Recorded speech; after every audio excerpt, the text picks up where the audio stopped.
American Electric Power se distingue par une visibilité de croissance singulière au sein du secteur des utilities porté par une accélération structurelle de la demande énergétique émanant des centres de données et de l'industrie. L'entreprise engage une transformation stratégique vers un profil quasi intégralement régulé, soutenu par un vaste plan d'investissement et une rotation d'actifs efficiente. Sous une nouvelle direction générale, AEP vise à conjuguer expansion de sa base d'actifs et amélioration de sa rentabilité opérationnelle. Vous allez retrouver ici la note d'analyse ici complète dans le Club Top Invest. Maintenant, on passe directement ici au niveau de l'évaluation. Vous savez qu'on a parlé ici de certaines entreprises dans le domaine des utilities. Ici, tout simplement pour marquer le fait que le secteur en date d'aujourd'hui soit très... Voilà, c'est un secteur qui est très à la mode, tout simplement parce qu'on parle beaucoup, la demande liée à l'IA ainsi qu'à la réindustrialisation, si on peut le dire comme ça, des États-Unis. Quand on dit réindustrialisation, c'est qu'en fait, il y a certaines entreprises qui ont choisi de revenir avec certaines de leurs usines, certaines entreprises américaines ont choisi de produire directement sur le territoire américain pour éviter parfois les tarifs douaniers et ce genre de choses-là. Bref, donc ça demande beaucoup d'énergie de manière générale. Donc, ceux qui sont dans le top premium, vous savez que la note d'analyse sectorielle pour ce segment, pour le secteur ici des Electric Utilities est déjà prête, depuis à peu près le mois de novembre ici. Et donc nous, ici, on va aller assez rapidement. C'est une entreprise qui va de plus en plus vers du régulé. Techniquement, je serais porté à faire une normalisation des résultats ici, mais sur les derniers mois, on a de plus en plus de nouvelles intéressantes. Donc je ne paierai pas plus de 15 fois les bénéfices ici. Ça reste un business qui sera de plus en plus prévisible. Donc ça me donnait à peu près aux alentours de $225 à l'action. $225 l'action, moins la dette nette ici, on enlève, je ne fais pas regarder les marges, etc. Je vous laisse aller faire ça ici. On l'a fait avec plusieurs autres entreprises dans le même secteur d'activité, d'accord? Donc, vous pouvez vous servir de ça. Vous pouvez vous servir ça peut vous servir d'exemple ici pour regarder à peu près, voilà, qu'est-ce qu'on regarde au niveau des marges, marché, etc., d'accord? Donc, 87 $ l'action. Donc, je fais 225 moins 87. Donc, on prend ça. 225, 225 moins 87 donne à peu près aux alentours de $138 à l'action. Donc, on se dira ici que le prix actuel semble être intéressant. Mais attention, ça, ce sont des attentes.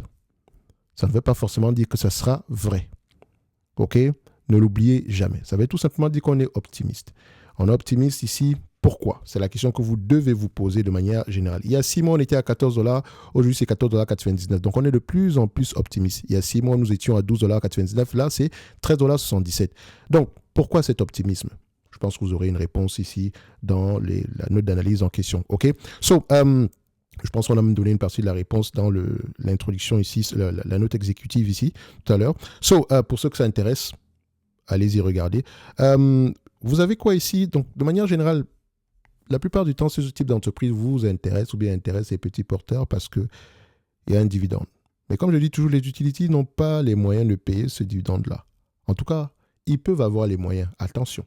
Sauf qu'il y a la dépense en capital ici est une dépense en capital de croissance. Donc, ils ont besoin de dépenser énormément pour continuer à justifier les augmentations des prix. Ne me demandez pas quand est-ce que ça va s'arrêter. Donc, quand tu vas prendre ce type d'entreprise, tu ne vas pas dire que, oh non, l'entreprise est surévaluée, elle s'échange, je sais pas, elle n'a même pas de free cash flow, etc.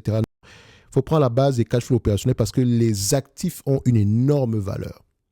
Tu peux prendre les actifs tangibles net par action si tu veux, mais il est préférable ici de prendre les 15 fois les cash flows opérationnels moins la dette nette et je pense que tu seras correct à ce niveau-là. OK? Donc, je mettrai ici aux alentours de 138, j'avais dit combien en plus? Aux alentours ici de $138 l'action. On peut faire un tour d'horizon ici avec les chiffres. On fait ça, tac, tac. Non, pas ça. AEP. Voilà. Donc, AEP, 1, 2. Voilà. On actualise.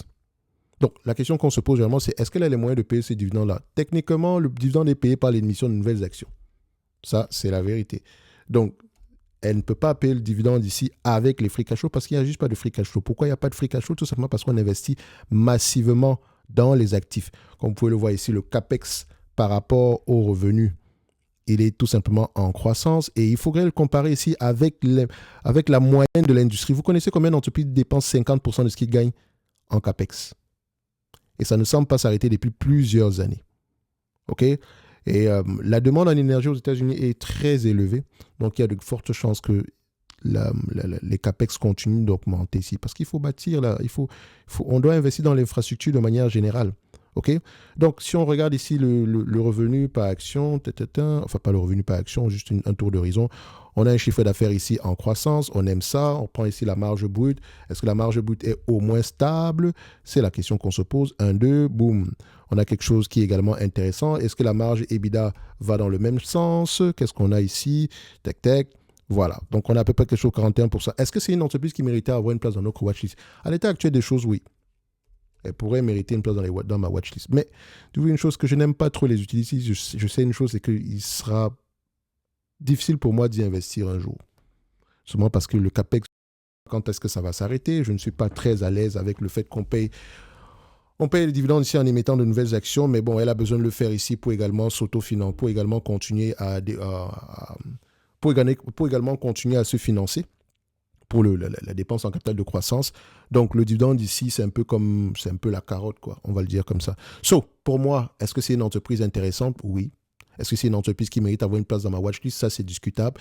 Et donc, je vous laisserai ici. Chacun prendra sa décision de son côté. En tout cas, si vous êtes intéressé par ce type d'entreprise, ça pourrait être intéressant à aller regarder en profondeur. Et si on se pose la question de savoir ici, qu'est-ce qu'elle fait maintenant, ce type d'entreprise-là, en date d'aujourd'hui? On fait simple. American Power, vous avez une idée générale. Est-ce qu'elle a un avantage concurrentiel ici? C'est la question que moi, j'aimerais... Enfin, c'est la question que je me pose de manière générale ici. Attention, ce n'est qu'à titre indicatif. Donc, la réglementation ici est un monopole naturel. Donc, vous ne pouvez pas, quand elle opère dans une ville, vous ne pouvez pas arriver et dire que non, je veux également ouvrir ma compagnie d'électricité. Non. OK? Vous avez des actifs immatériels ici qui ont les licences d'exploitation exclusives. Donc, ici, par exemple, il faut vous dire une chose, c'est que c'est une entreprise qui a certains pricing power, mais comme je le disais tantôt avec les autres compagnies dans le domaine des utilities, elle demande la permission d'augmenter les prix. Vous avez ici les différents concurrents, mais n'oubliez pas également que chacune de ces entreprises-là est située dans des zones géographiques bien déterminées ici. Et ces zones géographiques-là, il faut toujours prendre en considération la démographie. Parce que si on est régulé, ça veut dire que plus les gens sont nombreux sur notre territoire, plus on aura tendance ici plus nos revenus auront tendance à augmenter. Enfin, ça c'est la partie régulée. OK? Sur la partie industrielle maintenant, ça peut être ça. Si la zone est généralement propice à certaines industries, pourquoi pas. En tout cas, je vous laisse aller écouter les conférences calls, lire les rapports financiers. Moi, je l'ai fait, donc je vous ai mis la note dans le Club Top Invest ici. Pour ceux qui veulent me poser des questions, c'est uniquement à cet endroit-là. Et pour ceux qui veulent apprendre à investir avec l'IA sérieusement, tout est en description de la vidéo également. OK? Et nous, on va se donner rendez-vous sur les prochaines vidéos. Un like, un abonnement, un commentaire, ça fait toujours plaisir. Bon, le commentaire, vous le mettrez dans le Club Top Invest. Mais ici, ce que je ferai par rapport à la vidéo actuelle, je vais la copier et je vais la rajouter ici, comme je l'ai fait avec les autres entités, comme vous pouvez voir ici, Dominion Énergie, etc. Donc, on a commencé à faire une analyse sectorielle ici dans le domaine des utilities. Et pour l'analyse sectorielle ici, pour la faire, j'ai dû lire les rapports annuels, les rapports financiers de ces différentes entreprises. Donc, vous voyez qu'il reste encore Duke, Southern, Excel, Centerpoint. Voilà, pour ne citer que celle-là. Bref, on se donne rendez-vous sur les prochaines vidéos. Merci, au revoir.